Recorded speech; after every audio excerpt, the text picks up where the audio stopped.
La parole est à Madame Mereana Red Arbelot pour le groupe GDR. Madame la Présidente, Mesdames et Messieurs les ministres, chers collègues, Yaorana.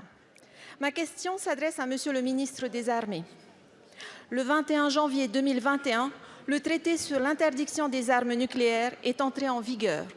Il comporte des dispositions humanitaires ayant trait à l'assistance aux victimes et à la remise en état de l'environnement. La France se refuse à le ratifier. Or, le 27 octobre 2023, Kiribati et le Kazakhstan ont présenté une résolution inédite aux Nations Unies.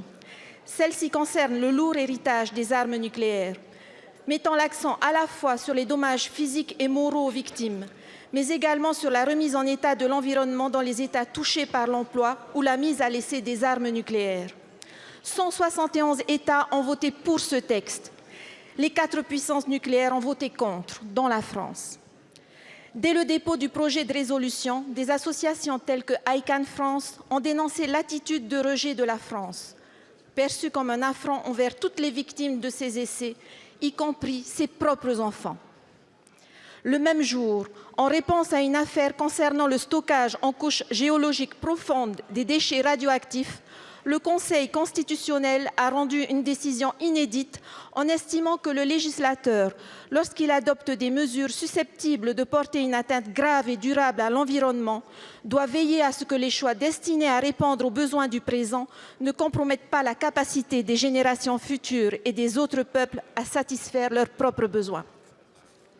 Les juges de la juridiction suprême ont donc, eux, saisi les dangers du stockage des déchets nucléaires et leurs effets nocifs sur l'environnement et la santé humaine.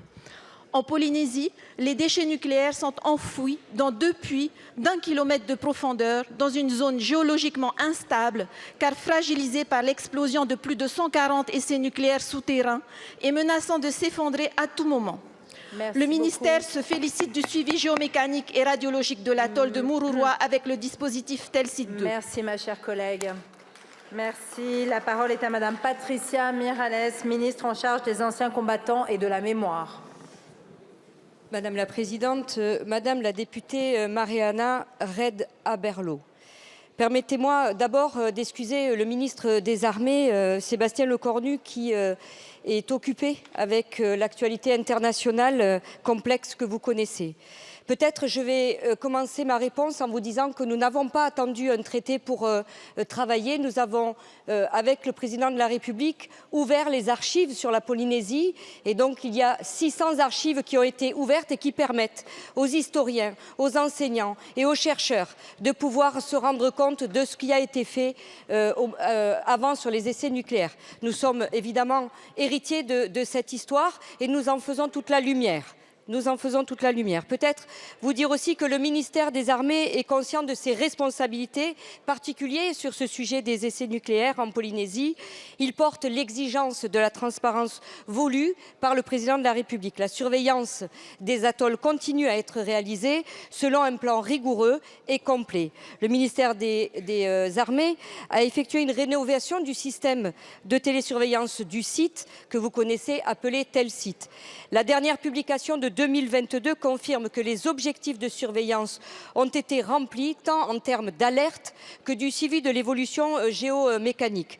Les mouvements de la couronne corallienne sont devenus très faibles et le détachement d'un fragment important créant une vague est devenu très improbable.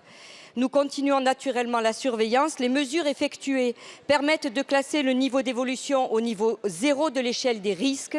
Et à Fagatova, les campagnes d'observation périodiques menées depuis 2001 confirment également la stabilité des atolls. Le mois prochain, comme chaque année, une commission d'information rendra compte des résultats de la surveillance. Je vous rappelle les résultats de l'année dernière, donc en 2022.